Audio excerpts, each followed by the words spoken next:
yan po mga bossing, yung ating broadstag na gray. So yun yung ginamit natin doon sa elimination. Yung ginamit natin doon mga boss idol,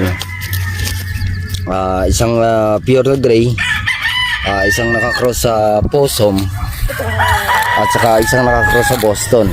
So yun po yung mga bloodline na ginamit natin sa elimination mga boss idol. So ito yung ating gray, 5 piraso po ito mga boss idol. So bibidyohan natin lahat at ipapakita po natin sa inyo mga boss idol.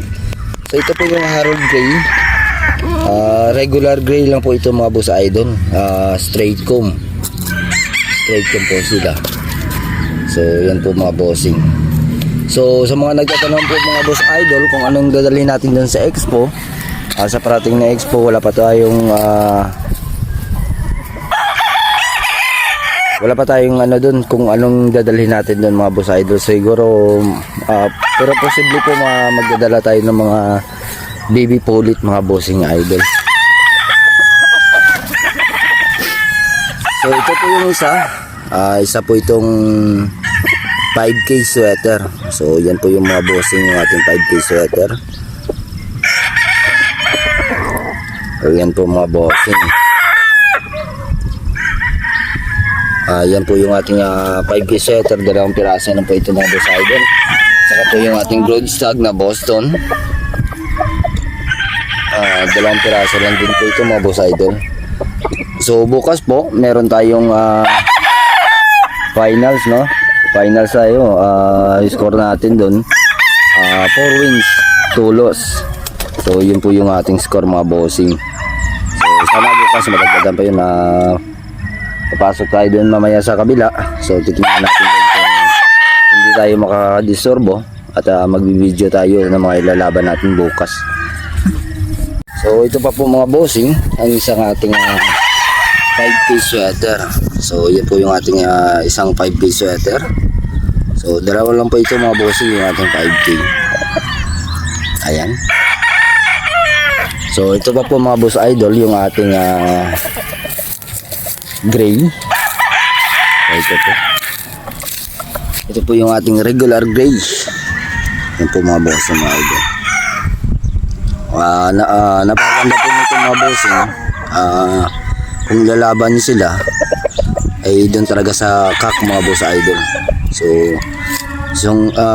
ma-advise namin doon nasa kak yung sila ilaban kasi doon lumalabas yung developing na kanilang mga katawan mga boss idol. So habang tumatanda sila, nagiging smart sila lalo sa pakikipaglaban. At saka doon mo makita yung kanilang katawan mga bossing. So yun po yung isa nating gray. So ito naman po ang ating isang gray mga boss idol. Straight comb lahat po ito mga bossing. Yung ating gray. Ayan po yung ating gray mga boss idol. So 5 heads, 4 heads na, meron pa tayong isa doon sa kabila. O yan po yung bahay ni boss, yung maestro Martin Escolin mga bossing. So ito po yung isang isang 5K sweater. Pero ito mga boss idol, nakasalang na ito ngayon sa ating parapol, sa ating pa-ending. Yan po yung ating 5K isa. Ayan. So ulit pa tayo dito sa isa nating broadstag na gray. So kung mapapansin nyo dyan mga bossing, sa ngayon wala pa tayong mga manok. So makikita dyan yung ating mga patuka, lalagayan ng mga patuka nandiyan na po sa itaas ano. Ayan.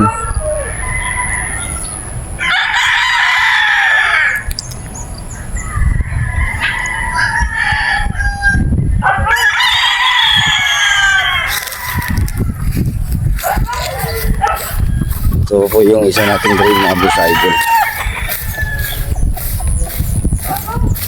So i-video natin ito yung ating mga gray. Ipapakita natin ito kay Sir Lee Shoutout sa iyo, Sir Jacob Lee. Shoutout po sa inyo. Ayan po yung ating gray mga bossing. Nag-iisang 5 gray. Medyo ano tayo dito sa so,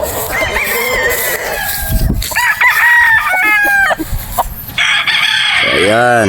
Kitang-kita natin yung kagandahan ng ating gray. So yan lang po mga bossing yung ating gray.